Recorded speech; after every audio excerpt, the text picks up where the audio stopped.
de l'origine de la vie a tellement beaucoup été posé en termes de biochimie, mais il s'agit également d'un problème à l'interface entre la physique et la biochimie.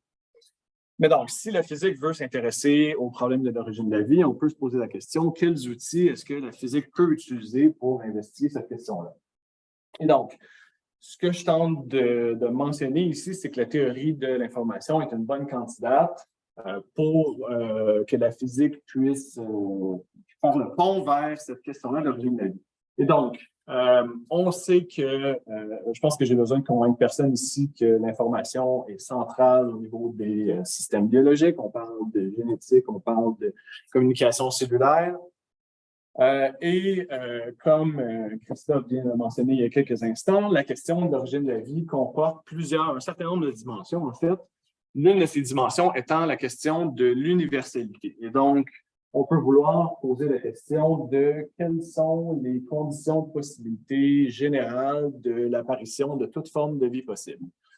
Et donc, je viens de mentionner que la théorie de l'information s'applique à, donc, peu importe la nature du système physique étudié, alors c'est effectivement une bonne candidate pour aborder ce genre de questions-là d'un point de vue physique. Alors, un bref aperçu de la théorie de l'information. La théorie de l'information est surtout le fait d'un mathématicien, Claude Shannon, qui, en 1948, a publié un article qui a eu pour effet de formaliser la théorie de l'information. Et donc, on est passé d'une description qualitative à une description proprement quantitative de l'information. Donc, quelques concepts de base. Évidemment, l'information qui est mesurée en bits et qui permet de décrire l'alternative entre plusieurs choix équiprobables.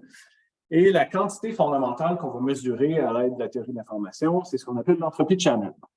Alors, l'entropie de Shannon, c'est tout simplement une mesure de la quantité d'information moyenne. Et j'ai mentionné un peu plus tôt que la physique statistique pouvait se servir de la théorie de l'information comme un pont pour accéder à cette question de l'origine de la vie. C'est notamment dû à une similarité syntaxique entre l'entropie de Shannon et une autre équation fondamentale en physique statistique qu'on appelle l'entropie de Boltzmann, qui mesure du désordre dans un système.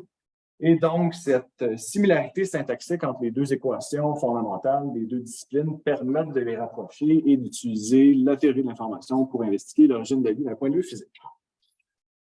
Alors, je vais vous présenter un certain nombre d'investigations qui font appel à des concepts de théorie de l'information, de problématiques qui sont reliées à toute cette question de l'origine de la vie. Donc, première investigation, la question de la probabilité d'émergence de réplicateurs primitifs.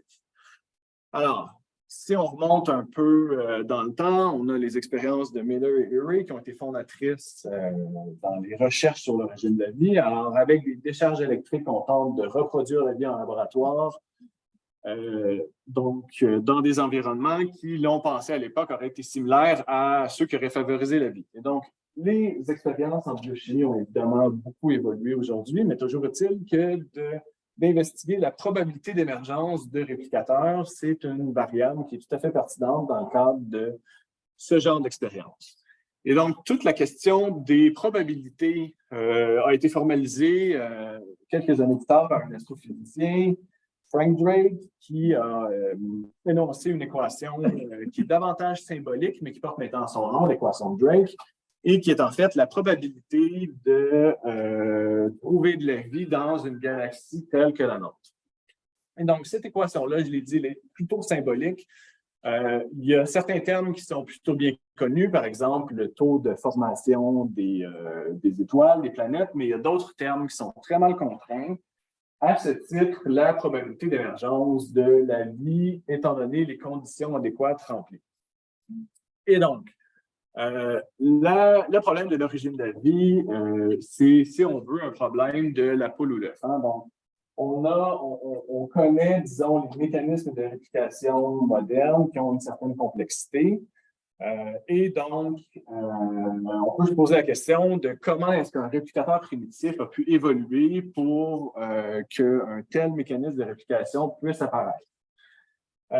C'est ici qu'on peut faire attention à la théorie de l'information. Et donc, la théorie de l'information peut nous permettre d'approximer, disons, la quantité d'information minimale qui doit être présente dans un réplicateur pour justement effectuer cette réplication. Alors, Comment est-ce qu'on peut exposer ce genre de calcul? On peut prendre une analogie simple, on prend un singe, on le place devant une machine à écrire, on lui demande de taper des lettres au hasard et on va attendre que notre singe puisse taper la séquence des 130 000 lettres, ou 130 000 caractères, disons, de Hamlet de Shakespeare. Et donc, notre singe s'exécute et on peut calculer qu'il va falloir 3,4 fois 10 à la 183 000 tentatives pour que notre singe puisse taper à partir du hasard la série de lettres de Hamlet de Shakespeare.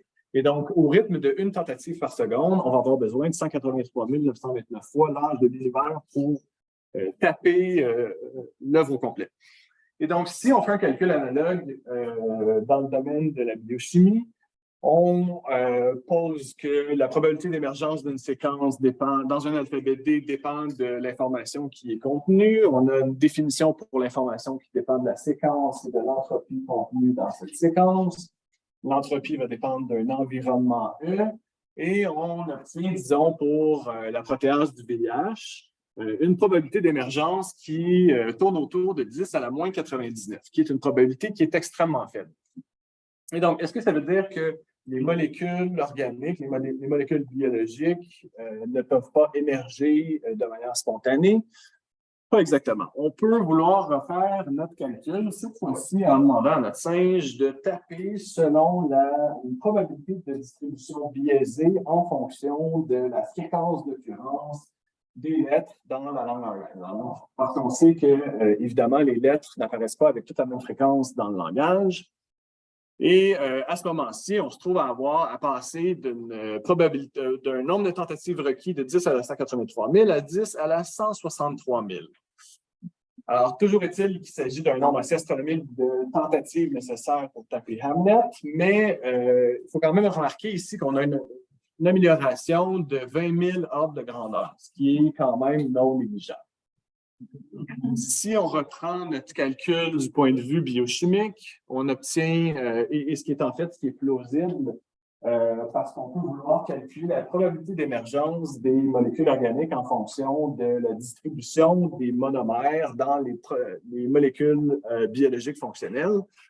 On obtient une nouvelle forme pour l'information de notre séquence et on peut vouloir ensuite modéliser de manière numérique un facteur d'augmentation au niveau de la probabilité d'émergence de l'éducateur. Et ce qu'on observe effectivement, c'est qu'on a une augmentation de plusieurs ordres de grandeur de la probabilité d'émergence. Et si on reprend notre protéase, on passe de 10 à la moins 99 à 10 à la moins 35. Alors, on a une augmentation d'une soixantaine d'ordres de grandeur, ce qui est à nouveau non limitable et ce qui pourrait être un facteur, évidemment, contribuant à l'émergence de la vie. Et donc, évidemment, les chiffres, et en passant, ce que je vous présente ici, c'est des versions abrégées de ce genre de calcul. Il y a tout un nombre de considérations à prendre en compte lorsqu'on fait ces calculs-là. Mais donc, ces chiffres doivent évidemment être contraints par des expériences, mais le mérite de la théorie de l'information ici, c'est de nous donner une méthode de calcul qui nous permet d'investiguer des problèmes reliés à l'origine de la vie à partir de principes premiers. Voici pour la première investigation. Deuxième investigation, c'est celle de la causalité descendante. Alors, en fait, l'hypothèse de la causalité descendante. Donc, qu'est-ce que l'hypothèse de la causalité descendante nous dit? En fait, on peut retourner brièvement à Darwin, qui, en 1859, élabore la théorie de la sélection naturelle, de l'évolution par sélection naturelle, et qui va énoncer une phrase qui est un peu passée à l'histoire. La nature ne fait pas de saut. Et donc, ce qu'on réfère souvent comme le gradualisme de Darwin, c'est que l'évolution procède de manière tout à fait graduelle. Mais depuis les travaux de biologistes comme Stephen Jay Gould, dont on a discuté il y a quelques minutes, on sait que, en fait, l'évolution peut passer par des phases stationnaires relativement étendues, puis changer de manière tout à fait brusque. Et donc, en 1995, Maynard Smith et Zatmary, deux biologistes, ont poussé plus loin ce concept de transition évolutive en décrivant ce qu'eux considèrent comme les transitions évolutives majeures dans l'histoire. Et donc, la première transition pourrait éventuellement être celle de l'origine de la vie, suivie par la production de la cellullarité, la reproduction sexuée et ainsi de suite.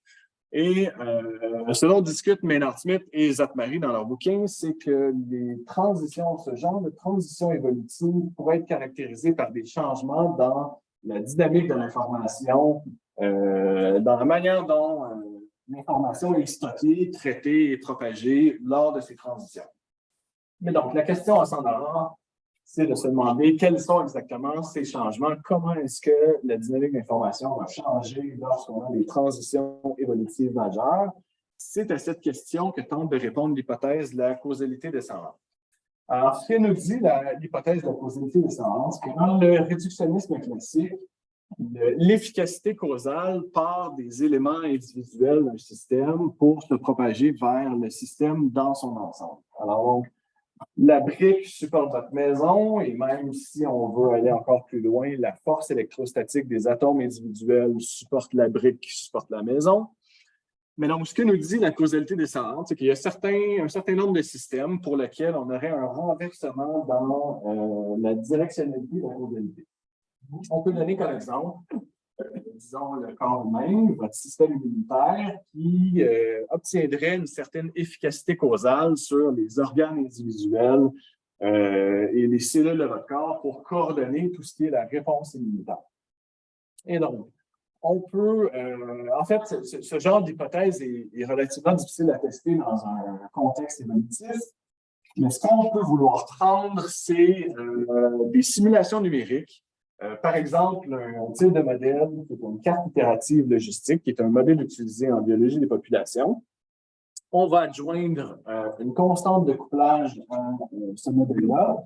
Et donc, en fait, ce que ce modèle décrit, c'est le comportement justement de réplicateurs et en fait couplé au champ moyen du système. Donc, on vient d'adjoindre une constante de couplage. Le champ moyen du système, ce qui est un terme compliqué pour dire simplement la moyenne du comportement des réplicateurs dans le système. Alors, le comportement individuel des réplicateurs va être couplé à la moyenne des comportements dans le système. Et donc, on peut vouloir regarder comment ce modèle-là se comporte. On a notre définition du champ moyen. On peut avoir recours à une mesure tirée donc de la théorie de l'information, qui est l'information, l'entropie de transfert, en fait, et qui mesure l'indépendance entre deux processus X et Y de manière temporelle. Alors, autrement dit, ce que nous décrit l'entropie de transfert, c'est la direction de la causalité entre deux processus. Et donc, comment se comporte notre modèle?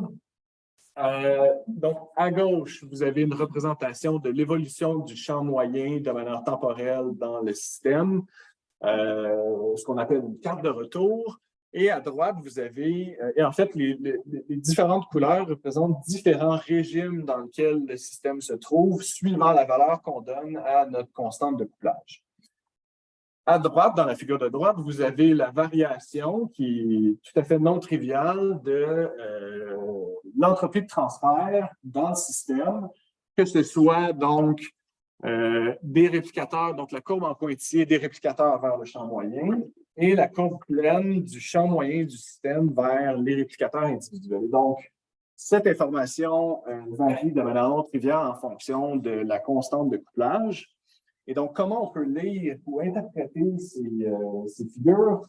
On voit que dans les régimes où on a un nuage concentrique relativement concentré là, de points, ce qui signifie un régime plutôt stationnaire du système où on a un comportement plutôt individuel des réplicateurs.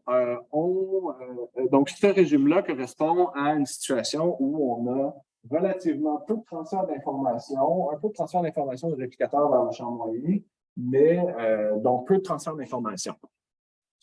Dans d'autres régimes où on a une grande dispersion dans notre carte de retour ici, ce qui signifie que le champ moyen va varier dans le temps de manière beaucoup plus importante, ou encore, bon, ici j'ai indiqué la dispersion des points noirs, on peut avoir également le régime en rouge, où on a des oscillations quasi périodiques autour de positions d'équilibre. Eh bien, ce qu'on remarque d'une part d'un point de vue qualitatif, c'est qu'on a l'émergence de comportements organisés collectifs dans le système au niveau des réplicateurs. Et cette émergence de comportement collectif est corrélée avec une augmentation assez importante de l'information qui va, transfert d'information, en fait, qui va du champ moyen du système vers le comportement des réplicateurs individuels. Alors, si on résume, lorsqu'on a l'émergence de comportements collectifs dans notre modèle de carte logistique, on a une augmentation du transfert d'informations du champ moyen vers les réplicateurs individuels. Autrement dit, on a, lors de l'émergence de comportements collectifs, l'émergence d'un phénomène de causalité descendante, ce qui tend à suggérer que l'hypothèse de la causalité descendante pourrait ici s'appliquer.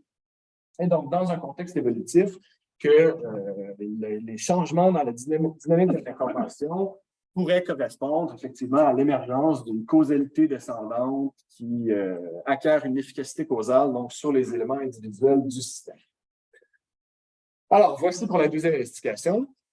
Troisième et dernière investigation que je vous présente très brièvement, qui est basée sur une hypothèse selon laquelle l'émergence de la vie aurait pu se faire grâce à des réseaux autocatalytiques de molécules qu'on peut, d'un point de vue numérique, simuler à l'aide de réseaux de Hopfield qui ont une similarité structurelle.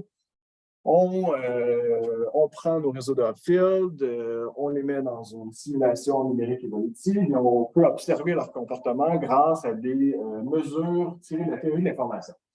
Mais donc, voici une partie de mon doctorat qui n'est pas complétée. Si vous voulez en savoir davantage, vous pouvez aller voir Antoine, qui est voilà ici, qui présente en fait une affiche donc sur l'heure du dîner avec une partie des résultats qu'on a obtenus pour l'instant avec ce genre de modèle. Alors, voici pour la troisième investigation. Je voulais simplement vous mentionner en vrac un certain nombre d'investigations subséquentes qu'on peut faire à l'aide de concepts tirés de la théorie de l'information.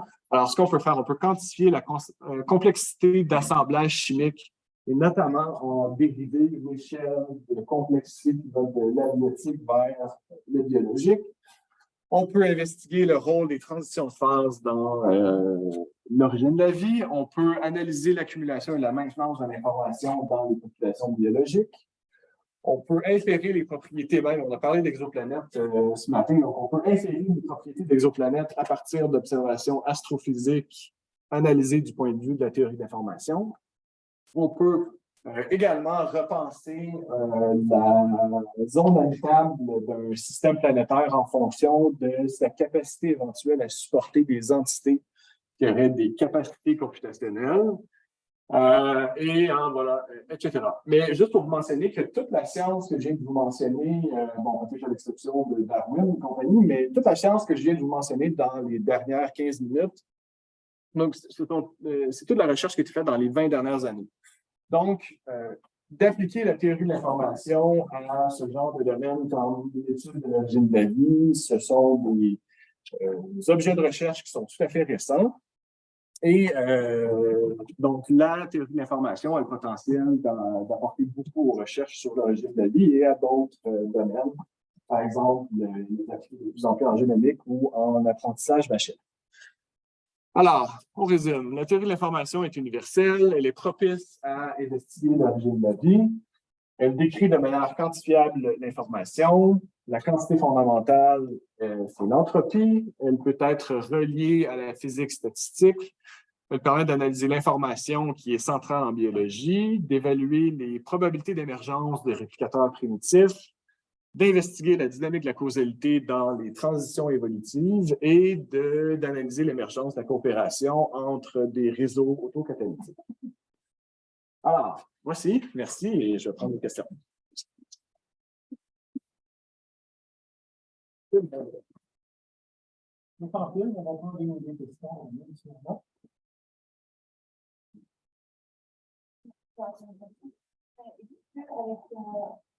Est-ce qu'on peut utiliser des systèmes réactionnels publics qui est auto-organisé? C'est-à-dire un modèle comme ça, on pourrait appuyer ou non sa plausibilité. Appuyer sa plausibilité, donc si on avait un modèle quelconque de réseau chimique qu'on pense en laboratoire ou de manière théorique? Voir si c'est c'est viable? Oui, mais c'est sûr qu'en laboratoire, les choses sont quand même un peu différentes. Alors moi, je suis un théoricien, mon laboratoire, c'est un ordinateur. Donc, je suis moins, disons, au fait de comment est-ce qu'on peut appliquer la théorie de l'information vraiment proprement en laboratoire. Mais c'est sûr que d'un point de vue donc structurel, on peut théoriser, on peut conceptualiser en fait les réseaux métaboliques, disons, d'organismes simples. À l'aide, donc j'ai parlé de la théorie des réseaux très, très brièvement au début. On peut, pour des organismes très simples, conceptualiser leur réseau métabolique. Et ça, on peut l'analyser d'un point de vue de théorie de l'information. Maintenant, pour ce qui est du va-et-vient avec les expériences en laboratoire, ça, je suis moins au fait. Mais d'un point de vue théorique, dans tous les cas, tant que ça se modélise, tant que ça se conceptualise, disons, avec donc, à partir des outils de la théorie des réseaux, on peut l'analyser avec la théorie de l'information. Ouais.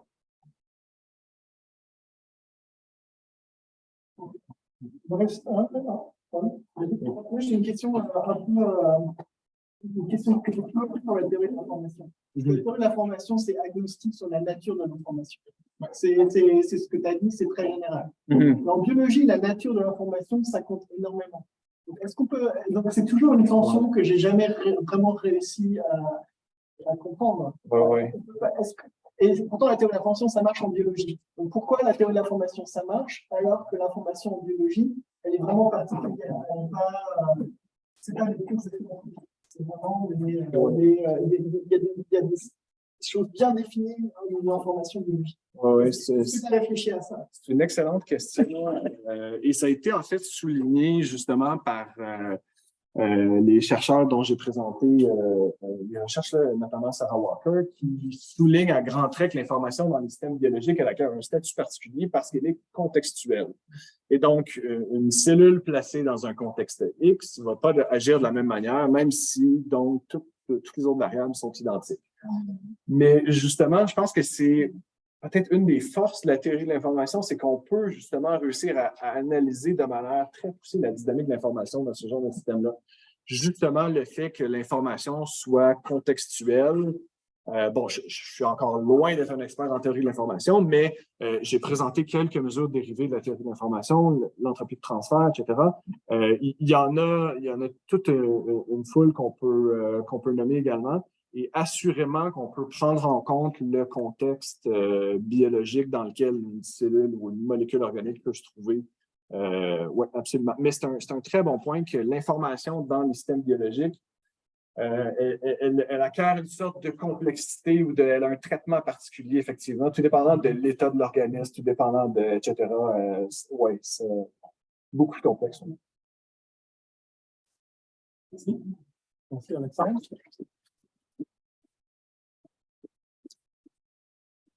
On a terminé, mais pas tout à fait. On va prendre quelques minutes, vraiment quelques minutes. J'inviterai les gens qui ont des posters dans la salle de fiches, qui sont actifs de ce côté-là, qui viennent nous faire une petite présentation de 2 minutes. Est-ce que c'est déjà sur le système? On va mettre dans le bloc pour déjà, je pense. Donc, dans ce point terminal, on va.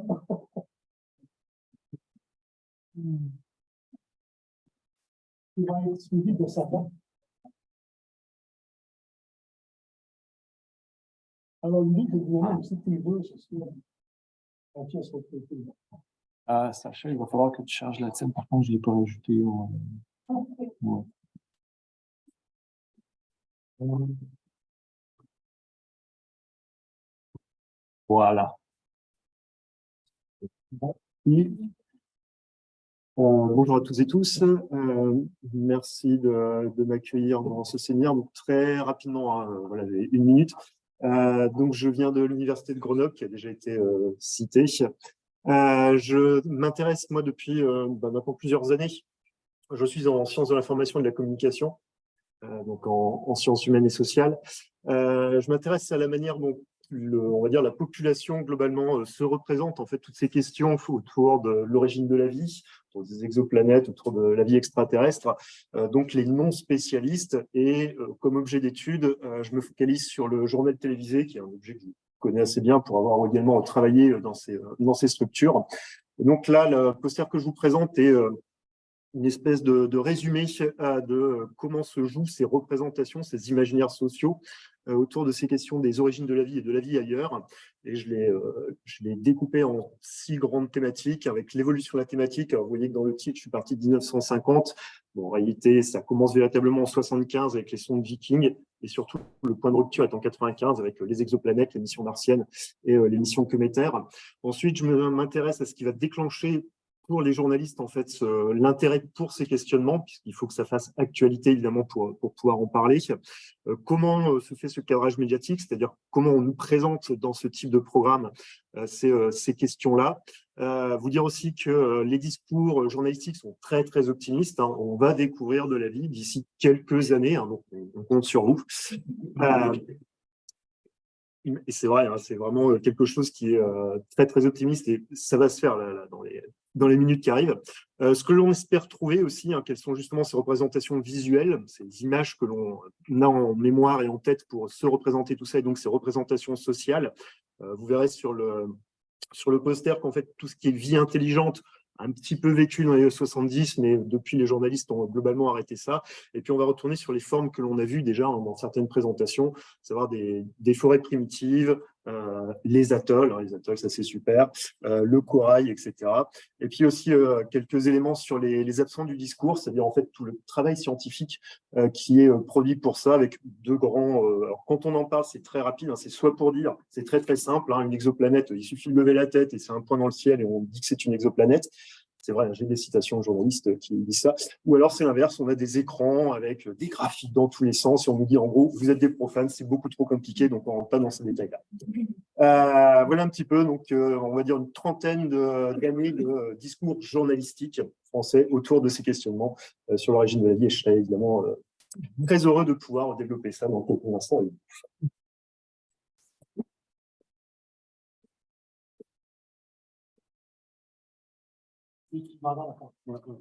Ça marche. Ah, voilà. Donc, voici mon affiche, émergence de la coopération et origine de la vie. Alors, on part de l'hypothèse selon laquelle la vie aurait pu émerger grâce à l'action concertée de réseaux de molécules qui ont coopéré entre eux. On peut modéliser la coopération à l'aide d'un modèle décrit par la matrice ici, qui est le dilemme du prisonnier itéré. On peut ensuite prendre ce modèle du dilemme du prisonnier itéré, l'intégrer dans une simulation commune en physique qui est un type de simulation sur réseau. Ensuite, on va laisser évoluer le système en remplaçant les joueurs dans cet environnement-là qui sont les moins performants par les plus performants, créant de facto une sorte d'environnement évolutif. Et donc, comme les systèmes physiques sont toujours sujets à des perturbations, on intègre un taux d'erreur dans le comportement des agents, ce qui fait qu'ils vont se tromper une certaine portion du temps. Et comme on présume également que les agents vont évoluer, on intègre un taux de mutation dans notre modèle sur ce taux d'erreur. Et ce qu'on observe, en fait, c'est que ce qu'on a observé, là, je suis en train de vendre le punch de mon affiche, mais ce qu'on a observé, c'est qu'on a un certain seuil en termes de taux de mutation. On a une augmentation assez importante des stratégies coopératives dans le système, ce qui nous permet de conclure que les mutations semblent favoriser la coopération en contexte évolutif. Voilà.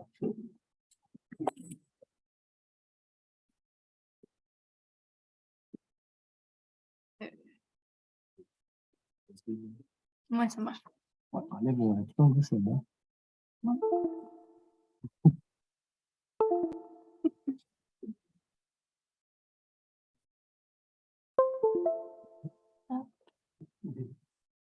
Désolée.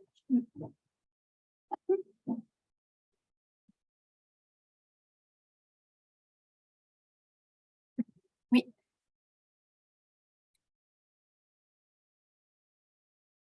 Alors, bonjour. J'ai travaillé sur un stage dans le groupe de recherche de Paul et Alexandre.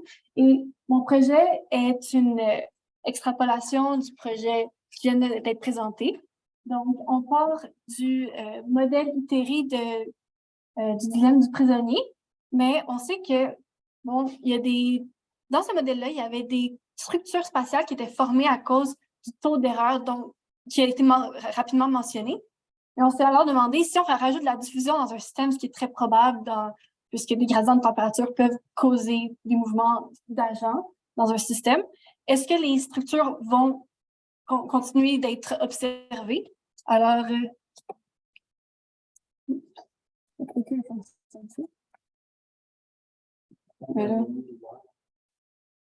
ah oui.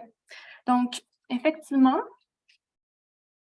même avec la diffusion, il peut y avoir des structures qui se forment. Et c'est super intéressant parce qu'en fait, ce sont des structures qui ressemblent beaucoup de façon qualitative à la biologie, notamment des réactions chimiques autocatalytiques de style Belousov-Zabotensky. Et on a remarqué qu'il y a des fronts d'onde dans les spirales et que des fois, ils sont relativement des stratégies. Et dans le fond, il y a comme une relation de proie et de prédateur qui passe entre les différentes stratégies dans les différentes couleurs. On a voulu pousser un petit peu l'idée de faire un modèle continu. Ça, c'est les différentes stratégies. Alors, voici les résultats du modèle continu qui sont basés sur la résolution numérique d'équations différentielles de type prédateur-proie avec diffusion spatiale. On remarque qu'il y a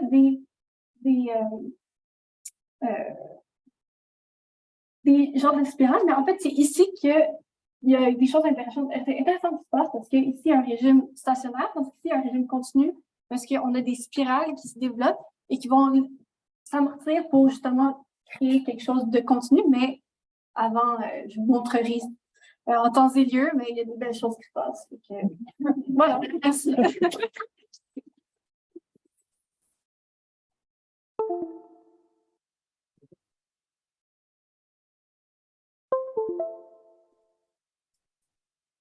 Oui.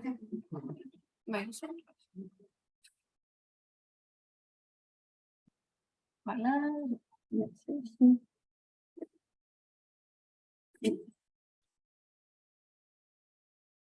Voilà. Je m'appelle Claudette, je suis doctorant en biochimie à l'Université de Montréal. Moi, j'étudie un repliement pratique qui est très vieux, en fait, qui est présent dans les dernières ancêtres communs universels et qui a été répandu durant l'évolution. Et ce qui est intéressant, c'est que j'étudie une protéine qui comprend ce repliement-là, mais qui forme un homodétramère pour former une enzyme qui est fonctionnelle. C'est une des plus petites enzymes qui est connue et elle a été identifiée dans le contexte de la résistance aux antibiotiques parce qu'elle donne la résistance à un antibiotique synthétique, le trimethoprim. Donc, on l'a découvert il y a 50 ans, donc dans un contexte très moderne.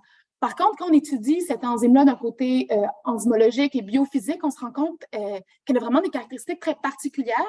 Et en fait, elle a des caractéristiques communes aux enzymes primitives. Donc, les enzymes qui faisaient partie des organismes primitifs devaient être capables de catalyser plusieurs réactions à la fois, puis souvent de façon pas très spécifique. C'est exactement ce qui particularise cette enzyme-là ici. Et donc là, j'essaie de comprendre puis de réconcilier comment est-ce qu'une enzyme primitive peut avoir évolué dans un contexte extrêmement moderne.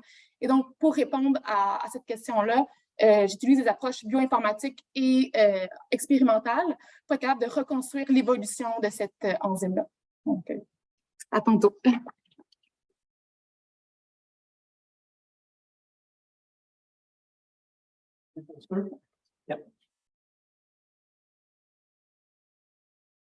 Donc, moi, j'ai effectué mon projet de fin de bac un peu comme Sacha dans le groupe de Paul, dans la même équipe que Alexandre et Sacha. Donc, il y a Alexandre déjà présenté un peu tantôt. Moi, on s'est penché un peu sur l'analogie qui pouvait être faite structurellement entre les réseaux autocatalytiques et les réseaux de Hopf.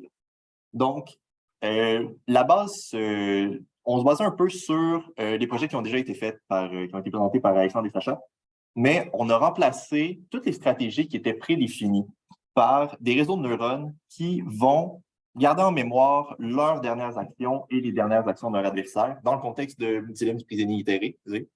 Et en gros, on utilise la dynamique qui existe à l'intérieur de ces réseaux-là pour les faire évoluer dans le temps. Puis, OK, ça peut. Je me repose. On va générer au départ une cinquantaine environ de réseaux comme ça, aléatoirement avec des poids à l'intérieur qui vont varier et qui vont générer plein de stratégies différentes. un peu comme on peut voir au départ, il y a comme une multitude de stratégies qui vont être jouées par ces réseaux-là dans les dynamiques du prisonnier itéré. Puis, après ça, on va les faire évoluer sur des mini-générations en suivant, en remplaçant les plus faibles par les meilleurs. Puis, on va voir que après être passé par une multitude de stades évolutifs où il y a différentes stratégies qui dominent le système, ben, au final, on va converger vers un état du système évolutionnairement stable où tous les joueurs collaborent entre eux, coopèrent entre eux. Donc, dans l'idée qu'on peut montrer que oui, la coopération peut émerger naturellement dans un réseau comme celui-ci.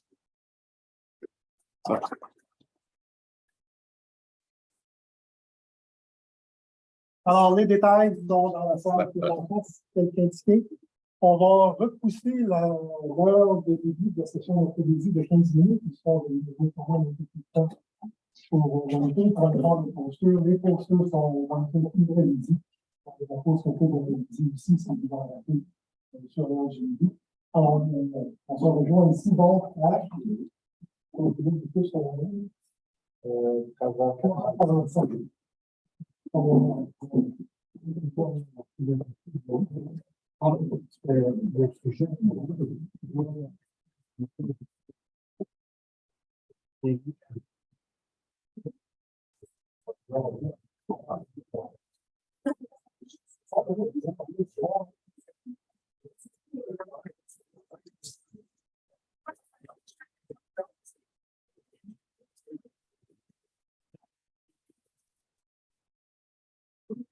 Ah oui, on aurait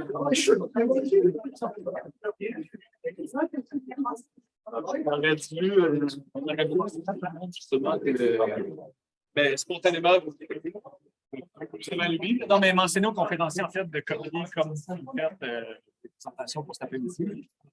Mais parce que vous y avez pensé, mais il y a Carla qui est là, il faut juste que je l'accroche.